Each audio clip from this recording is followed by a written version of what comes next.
நண்பர்களுக்கு வணக்கம். இது VDL Vlogs வீக்கெண்ட் குட்டி ஸ்டோரிஸ். இன்னைக்கு நம்ம என்ன குட்டி ஸ்டோரி பார்க்க போறோம்னா, அம்மா உனக்கு வழி தெரியலையா? வாங்க கதைக்குள்ள போயிடலாம். ஷியாமளாவுக்கு அன்னைக்கு ஆஃபீஸ் லீவு.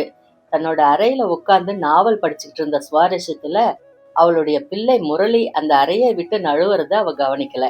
ஹால்ல அவளோட அண்ணன் பாலுவும் அவனோட மனைவி கௌரியும் தங்கள் குழந்தை பாபுவோட உற்சாகமா கொஞ்சி விளையாடிட்டு இருந்தாங்க. உரத்த குரல்ல அவங்க சிரிக்கிறது அடிக்கடி கேட்டது. நானும் யானை ஏறணுமாமா, என்னையும் ஏத்திக்கோ அப்படின்னு முரளியோட குரல் கேட்டதும் ஷியாமளா அதிர்ச்சியோட எழுந்தா.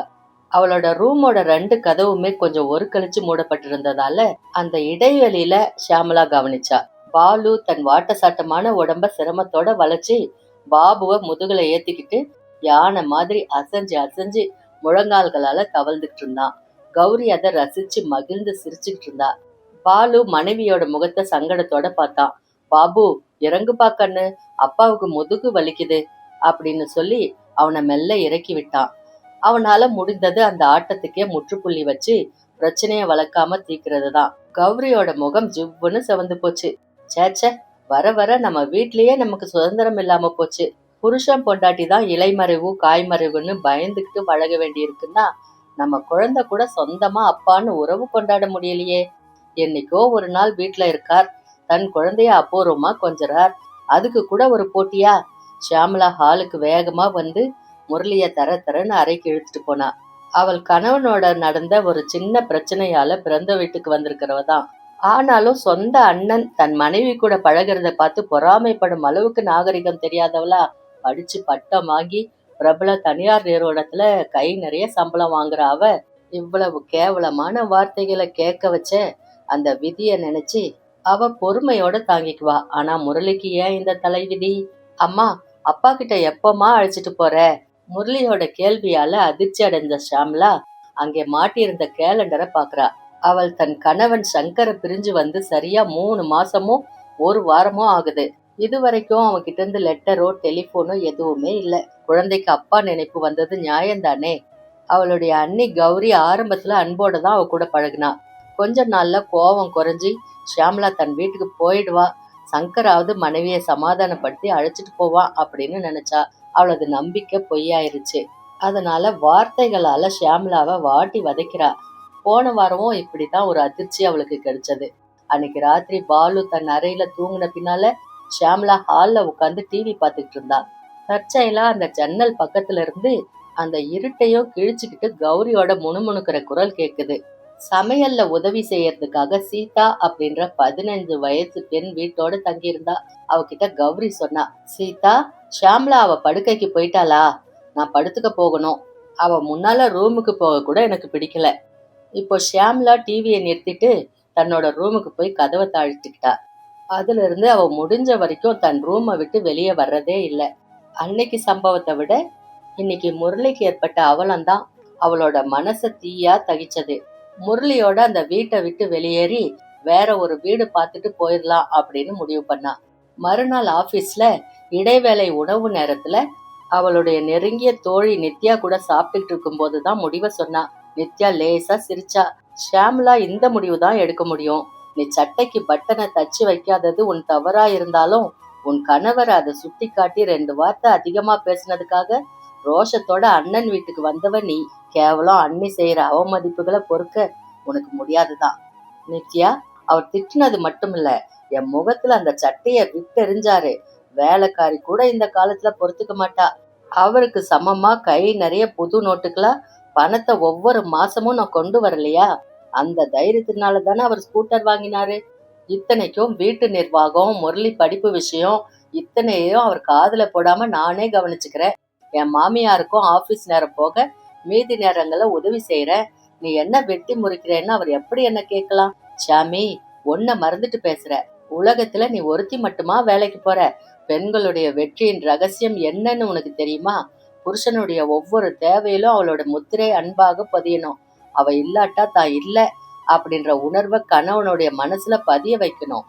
பணம் சம்பாதிக்கிறதெல்லாம் தற்காலத்துல பொருளாதார சிக்கலை சுலபமா சமாளிக்கத்தான். என் விஷயத்தையே சொல்றேன். என் கணவரோட தேவைகளை பூர்த்தி செய்யறது தான் என் முதல் கடமையா நினைக்கிறேன். அவர் பெருந்தன்மையோட என்னை வேலைக்கு அனுப்புறதா நினைக்கிறேனே தவிர என்னுடைய பெருமையா அதை நான் நினைக்கவே இல்லை. அதனால ஒரு சின்ன பிரச்சனை கூட எங்களுக்குள்ள இது வரைக்கும் ஏற்பட்டதே இல்லை. அவர் வேலையை ராஜினாமா செய்ய சொல்லி வற்புறுத்தினாரு. அதனால அவரை விட்டு நான் பிரிஞ்சு வந்தேன். ஆனா முரளியை அவனுடைய அப்பா கிட்ட இருந்து பிரிக்க உனக்கு உரிமை இல்லை. 1 லட்சம் 2 லட்சம் கொடுத்து வாங்குற கார் கூட வீட்டுக்கு வெளிப்புறம் தான் நிக்க முடியும். 100 150 கொடுத்து வாங்குற செருப்பு வீட்டு நடையை தாண்டி வர முடியாது. வெறும் 10 பைசாக்கு வாங்குற கற்பூரம் பூஜை அறையில சாமிக்கு பக்கத்துல இடத்தை பிடிக்கிறதும் இல்லாம இறைவனுக்கு அர்ப்பணம் ஆகுது. அதோட தூய்மை மனமா மாறி வீடெல்லாம் நிறையுது. ஒரு பெண் ஒருத்தனுக்கு மனைவியா மாறும்போது அவள் கற்பூரத்தின் உயர்வை அடைகிறா. நான் கற்பூரமா இல்லைன்னு சொல்றியா? நான் அப்படி சொல்லல சியாமி. கற்பூரம் நடையில விழுந்திருக்கு. அது வீதியில தள்ளப்படுறதுக்குள்ள மறுபடியும் அதை பூஜை அறையில வைக்க முயற்சி செய்யணும். இங்கேதான் பூஜை அறையே பூட்டி கிடக்குதே. பைத்தியம், சின்ன விஷயத்துக்கு அர்த்தம் இல்லாம நீ கோபிச்சுட்டு வந்துட்டு சங்கர் வந்து உன்னை சமாதானப்படுத்தி அழைச்சிட்டு போகணும்னு எதிர்பார்க்கிறியே. அவர் எந்த தப்பும் செய்யலையே. ஷியாம்லா மௌனமா எழுந்தா. 2 நாட்களுக்கு பின்னால ஒரு மாலையில் ஷியாம்லா ஆபீஸ்ல இருந்து திரும்பி வரும்போது கௌரியும் பாலுவும் வீட்டு வாசல்ல கவலையும் பரபரப்புமா நிக்கிறத பாக்குறா. அக்கம் பக்கத்துல இருக்கிறவங்க எல்லாரும் அவங்கள சுத்தி நிக்கிறாங்க. ஷியாம்லா கவலையோட போனா. பாலு சொன்னா, ஷியாம்லா, முரளிய காணோம்மா. பள்ளிக்கூடத்துல இருந்து அப்பவே புறப்பட்டுட்டானா. கௌரி உடனே பொறிஞ்சு கொட்ட ஆரம்பிச்சிட்டா. அவங்க ஒழுங்கா அவங்க இடத்துல இருந்திருந்தா இந்த அனாவசிய தலைவலி எங்களுக்கு ஏற்பட்டிருக்குமா? அத்தனை பார்வைகளும் அவளை முள்ளா குத்தி எடுக்க ஷியாம்லா வேகமா உள்ள போனா. ஹால்ல இருந்த சோஃபால குப்புற விழுந்தா. அரை மயக்கத்துல முரளி முரளி அப்படின்னு அழுதுகிட்டு இருந்தா. அவள் சங்கர் முகத்துல எப்படி விழிப்பா? போலீஸ் கம்ப்ளைண்ட் கொடுத்தா அகப்படுவானா? அண்ணா கொடுத்திருப்பானா? இல்ல இவ வந்து கொடுக்கட்டோன்னு இருக்கிறானா? டெலிபோன் அடிச்சது. பாலு வேகமா வந்து எடுத்தான். எதிர்முனையில பேசப்படுறத மௌனமா கேட்டான். ஷாமி, எழுந்துரு, உன் புருஷன் பேசுறான் அப்படின்னு சொல்லிட்டு தனக்கு சம்பந்தப்படாத விஷயம் போல கௌரி பின்தொடர தன் ரூமுக்கு போயிட்டான். ஷியாம்லா நடுங்கினா. முரளி விஷயத்த சங்கர் கிட்ட எப்படி சொல்லுவா?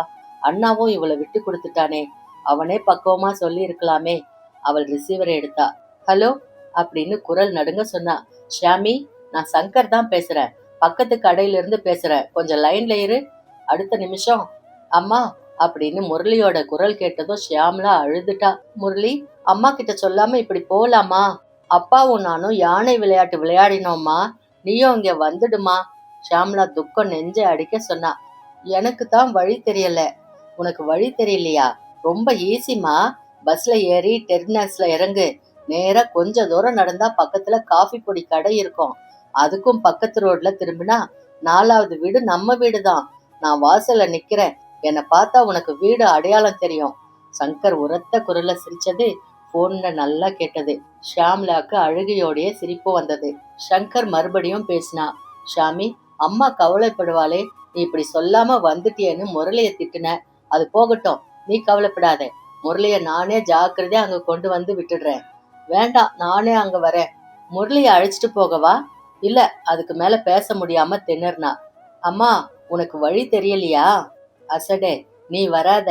நானே வந்து உன்னை அழைச்சிட்டு போறேன். உன் அண்ணி முன்னால அதான் உனக்கு மதிப்பு. முரளி ஏதாவது சொல்லி இருப்பானோ அப்படின்னு ஷியாம்லா நினைச்சா. வந்து இனிமேல ஒரு விஷயமும் நமக்குள்ள இப்படியெல்லாம். சங்கர் சிரித்தான். போன்ல எதுக்கு? இங்க நீ வந்த அப்புறம் ஒரு அக்ரிமெண்ட் போட்டுக்கலாம். நீங்க எப்ப வரீங்க? போனை வச்சுட்டு தானே வர முடியும். போனை வைக்கும் போதே தன் நெஞ்சில் இருந்த சுமைகளையும் ஷியாம்லா கீழே இறக்கி வச்சுட்டா. முற்றும். இந்த கதை வந்து கமலா சடகோபன் அவர்கள் எழுதிய சிறுகதை. கலைமகள் பொன்விழா மலர்ல 1982 வெளியானது.